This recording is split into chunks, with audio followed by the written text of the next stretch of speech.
So good to have your company. It's Rob Dempsey, along with Gail Dorroh, who is one of the people in our community that make this so great from Brook Healthcare, helping us on learning how to keep our aging parents safe. And you have this one story about your grandmother.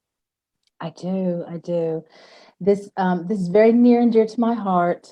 Uh, Several years back, I don't want to age myself, but it's been a couple of years back, my grandmother had come home from the doctor's office earlier that day, and she lived alone, of course, laying in bed. I think it was about 2 a.m. in the morning, and she hears knocking on the back door. Of course, she's not going to answer the door.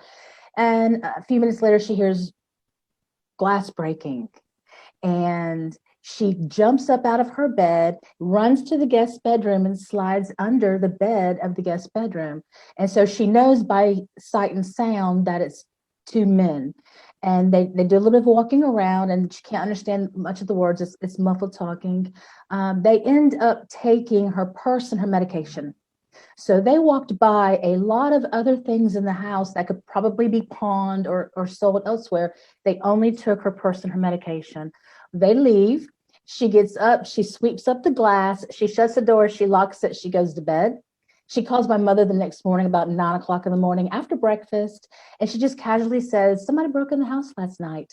And my mother just freaks out because my grandmother does not get scared very often, is not, a spooked person. So by the grace of God, she had the wherewithal to hide, and they didn't look, because you would normally Yeah. think if you see a purse or somebody in the house. So that always stuck with me. I always wondered, why would somebody have broken her house and took just her medication and her purse? I guess I didn't realize at the moment the Mhm. significance of that. And so fast forward later on, I am sitting in a doctor's office, and as many times as long as we've ever gone to the doctor, they always say, bring your medication with you. And we all do it. We all put our medication in our bags. And so I'm at the doctor's office, and I'm sitting there, and I notice this gentleman sitting next to me, and he has a gallon Ziploc bag, a big bag full of medication, just like this, just like a little sandwich bag. And you think, this is harmless. This is a harmless little bag. It's not a harmless little bag, because I was sitting next to this man, and I could read his name on his prescription. And if I can read his name on his prescription, I can read the type of drugs. So we all know, with the epidemic of drugs these days, if someone is carrying anything that is a street value, something for nerves, something for depression, something for pain, something for anxiety, anything like that, someone could take that person's name, go on the internet, and within 10 minutes find a lot of information about them. Actually, this is a rural doctor's office. So that when you're narrowing down your search, you're going to narrow down to even a smaller area of residence. Not only that, if it's a lot of medicine, someone could be accosted in the parking lot, Mm. followed home. So this little bag is extremely dangerous because it gives out too much information. Because of HIPAA, when you go to the doctor's office and you sign your name and you sign in, they take a marker and they black it out after they see your name for your protection. So this is the same thing as a HIPAA protection. We have to protect because our older generation trust.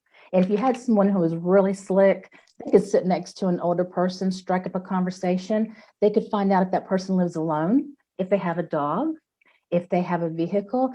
My mother is so trusting that if someone sat in there in the doctor's office and had a conversation with her, she would give out too much information on my part. So this is my alternative to the plastic bag. We love plastic bags. They're the best in the world for sandwiches, not medication. Sandwiches, not medication.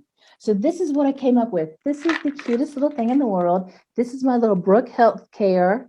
It's got a little logo on the front. It's a zip top, what has zip closure, not zip, it's a little full closure. Or you can carry it as a little bag. And I pass these out to everybody and anybody. If I'm in the doctor's office and I see somebody carrying a bag of medication, I go out to my car and I get this bag, and I give them a little 5-minute speech of how dangerous this is. Hmm. You stick your medication in the bag, you carry it to the doctor's office. Nobody knows what's in there because it's nobody's business what's in there. You could have a stash of cash, you could have your sandwich, in the Ziploc bag without your medicine. So this is very handy. I pass this out to anybody who wants it. And as many places as we go, they also have the reusable shopping bags. Those work wonders. Turn that into a little purse at the doctor's office. Mhm. Something that's very near and dear to my heart. Please tell everybody you know, stop putting your medication in clear bags. Very dangerous, and it's not something that a lot of people think about until it's too late, until somebody follows you home and steals your purse and your medication. And it's such a simple thing and so impactful. And that's going to keep our aging parents really safe. I know you've got some other tips that you'll share with us in another episode, but that's a very valuable thing that you have right there. So simple to do, Yes. and so impactful to keep our aging parents safe. Yes, very important. We have all the info and links to Brooke Healthcare right here on the Show After the Show page. And be sure to join us for another episode.